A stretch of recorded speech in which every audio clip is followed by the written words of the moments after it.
и от варварских артиллерийских обстрелов противника. Во знаменование одержанной победы и в честь полного освобождения Ленинграда от вражеской блокады Кыргыз Россия Славян университетінде Жеңиш музейинин Неванын үстүндөгү салют аттуу сүрөт көргөзмөсү өттү. Көргөзмө Жеңиш музейи тарабынан түзүлгөн. Бул Москвадагы Поклоннояда жайгашкан улуу атамекендик согуштун борбордук музейи. Анда Курчоодо калган Ленинграддын жашоосу, шаарды коргоо, кыргызстандыктардын түндүк борборду жана анын тургундарын сактап калууга катышкандыгы жөнүндө баяндалат. Выставка «Салют над Невой».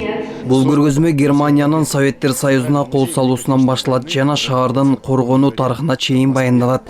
Согуштун тарыхында биринчи жолу Москвада гана эмес, Ленинградда да салют атылып, блокада 1943 жылдын 18 январында талкыланган.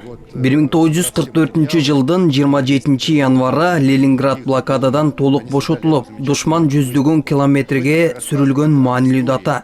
Бул 2025 жылдын 9 майында белгиленүүчү улуу атамекендик согуштагы жеңиштин 80 жылдыгына карай жолдун башталышы. Ленинград эч качан душмандын шаары болгон эмес, ал блокададан бошотулган. Андан кийин биздин аскерлер батыш тарапка жылып башка аймактарды бошотушкан.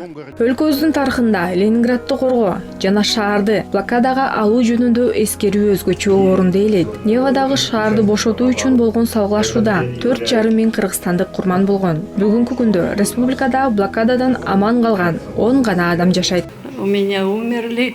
Апам менен эки эжем ачкачылыктан каза болду. Атам фронтко кеткен. Биз Курчоого алынган шаарда жашадык. Азык-түлүк сакталган кампалар бомбалангандан кийин шаар тамак ашсыз калган. Коркунучтуу ачкачылык башталган. Мени балдар үйүнө андан кийин Влад аркылуу жеткиришти. Аткылоо болду. Бирок мен аман эсен өтүп кеттим. Жеңишти ушул жерде белгиледик. Мындай согуш эч качан болбосун. Дүйнөдө мекенде тынчтык болсун. Биздин өлкөбүз Невадагы Курчоодо калган. Шаардан 16 миң адамды, анын ичинде 3,5 миң баланы кабыл алды. Ошондой эле Ленинградка жардам берүү үчүн азык-түлүк жана жылуу кийим-кече поезд менен жөнөтүп турушкан.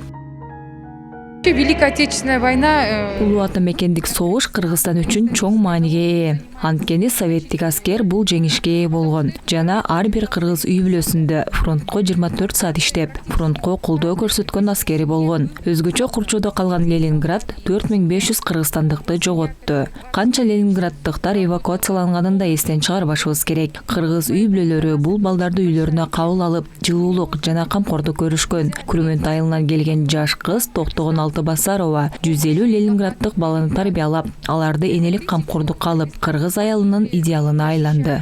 Ленинград блокадасы 872 күнгө, тагыраагы 1941 жылдын 8 сентябрынан башталып 1944 жылдын 27 январына чейин Курчоодо калган. Бул мезгил аралыгында 400 миңден 1,5 миллионго чейин киши набыт болгон. Алардын аз гана бөлүгү бомба жана аткылоодон каза тапса, дээрлик көпчүлүгү ачкачылыктан көз жумган.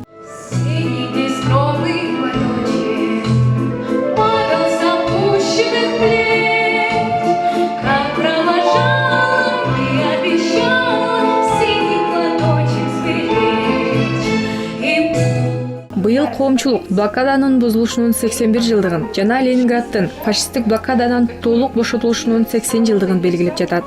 Назгүл Чороева, Бекболот Догдурбек уулу, Кутмантан көрсөтүүсү.